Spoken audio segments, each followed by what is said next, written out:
So much. Well, this sounds really amazing. Let's go with it. Ice Age giants are descending on Brookfield Zoo this weekend, taking guests back in time some 20,000 years. Yeah, that is when animals were much bigger than they are now. The zoo's interpretive programs manager Andre Copeland joining us now to talk about this exciting exhibit. Andre, welcome to the show. Thanks for being here. Thank you so much for having me. I'm really enjoying being here today, especially having the chance to talk about Ice Age giants. Oh, I can't wait to learn more about these giants. We understand there are 30 of them. They're life-size. They're animatronic creatures. Tell us about some of them and what people can expect to see if they come out to Brookfield. With these 30 giant animatronics, people can come in and take a look at a day in the life of these Ice Age giants as they struggle to survive their changing environment so as not to go extinct. And as you're taking a look at the mastodon, the woolly mammoth, think about this large animal as it needed cold conditions to survive.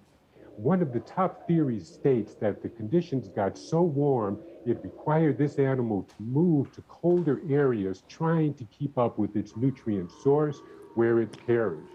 We put people in a position to take a look at these animals and compare them to species that we have today who are facing similar challenges.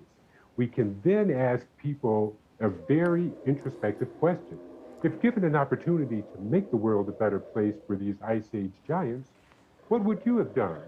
What can you do, or would you do, for species of today?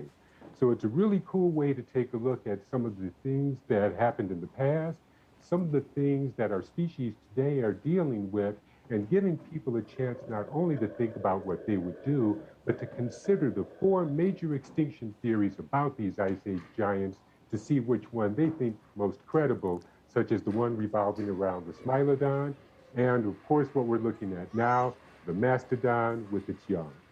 You know, Andre, I'm mesmerized and I'm an adult. I can only imagine how kids are going to respond to this. A unique feature of this exhibit is that it compares each creature to its modern relatives, some of which are facing their own challenges to survive. Tell us more about this conservation initiative that you have going. Well, if you take a look at things like the giant polar bear, who are struggling to survive because of the warming temperatures of the time, we can see parallels with the polar bears of today, who are trying to find a way to keep up with the changing environment that we have.